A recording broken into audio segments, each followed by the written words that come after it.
Assalamualaikum warahmatullahi wabarakatuh. Perkenalkan, nama saya Ilka Realita, NIM 2323150098.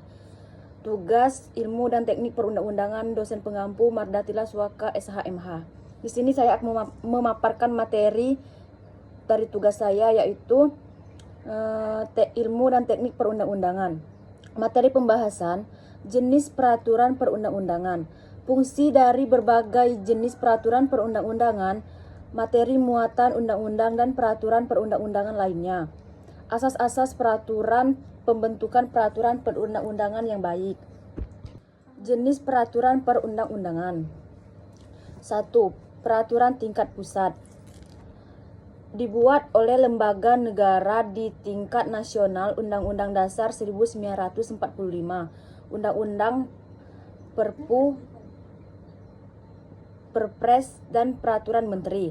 Berlaku di seluruh Indonesia dan memiliki hierarki yang harus ditaati oleh peraturan di bawahnya. 2. Peraturan tingkat daerah. Dibentuk oleh pemerintah daerah sesuai otonomi jenisnya. Perda provinsi, perda kabupaten atau kota, dan peraturan kepala daerah harus sesuai dengan hukum nasional dan konstitusi. 3. Peraturan zaman Hindia Belanda. Beberapa peraturan kolonial seperti KUHP dan KUHD masih berlaku sepanjang belum dicabut dan tidak bertentangan dengan Undang-Undang Dasar 1945. 4. Peninggalan zaman Orde Lama. Peraturan dibuat dalam situasi politik belum stabil. Banyak yang ideologi, sebagian tetap berlaku karena masih relevan secara teknis. 5. Peninggalan zaman Orde Baru. Cenderung bersifat sentralistik dan administratif. Beberapa masih digunakan, tetapi perlu disesuaikan dengan prinsip demokrasi dan desentralisasi setelah reformasi.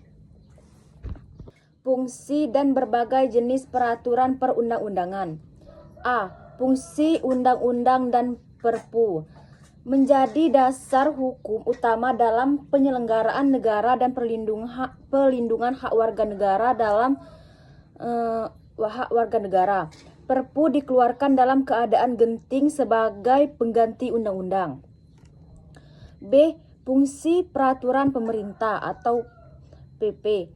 Sebagaimana pelaksanaan dari undang-undang, menjabarkan ketentuan yang bersifat umum dalam undang-undang agar dapat diterapkan secara teknis.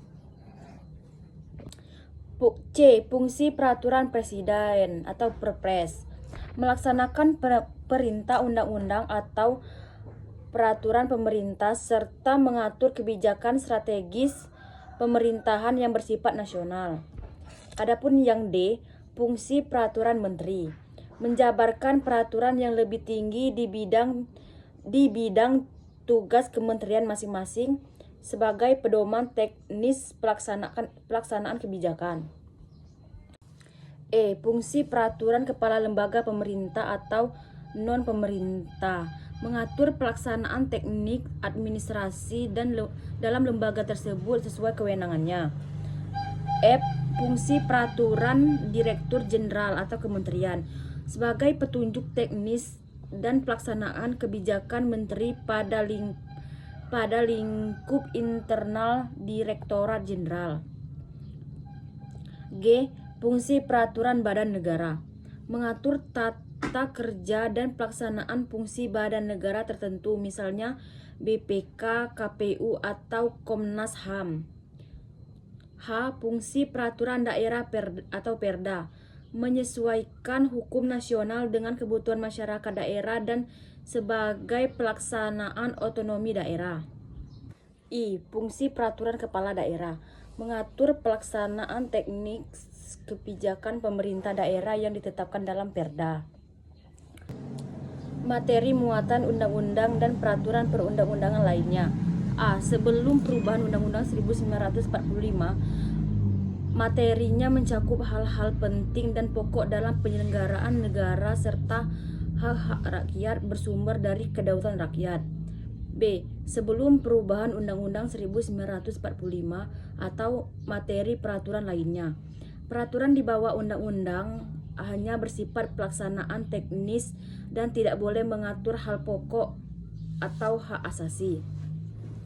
C. Sesudah perubahan Undang-Undang 1945, menurut Undang-Undang Nomor 10 Tahun 2004, materi undang-undang meliputi pengaturan lebih lanjut Undang-Undang 1945, perintah undang-undang sebelumnya, pengesahan perjanjian internasional, pembentukan lembaga negara, dan hal-hal strategis yang terdampak luas bagi masyarakat. D. Tanggapan terhadap perkembangan teori materi muatan. Teori materi muatan harus menyesuaikan dengan sistem hukum Indonesia yang bersifat dinamis, dengan tetap menjamin kepastian hukum dan keadilan. Asas-asas pembentukan peraturan perundang-undangan yang baik. A. Menurut I. C. van der Pies, asas formil keterbukaan, partisipasi, kejelasan rumusan, dan kemudahan penerapan. Asas material, keadilan, kepastian hukum, dan kemanfaatan. B. Menurut A. Hamid S. At-Tamimi, asasnya meliputi tujuan yang jelas, kelembagaan yang tepat, kesesuaian jenis dan materi, dapat dilaksanakan, kedayagunaan, kejelasan rumusan, dan keterbukaan.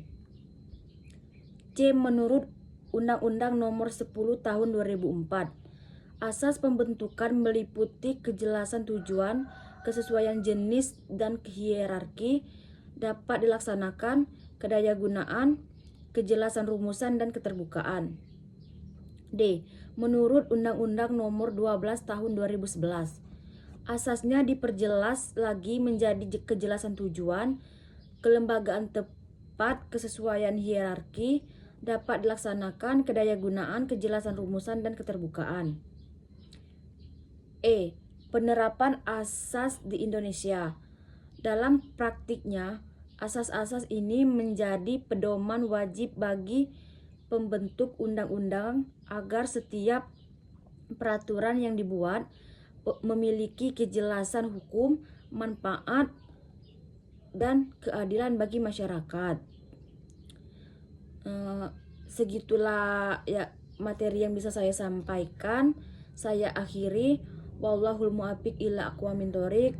Wassalamualaikum warahmatullahi wabarakatuh. Terima kasih.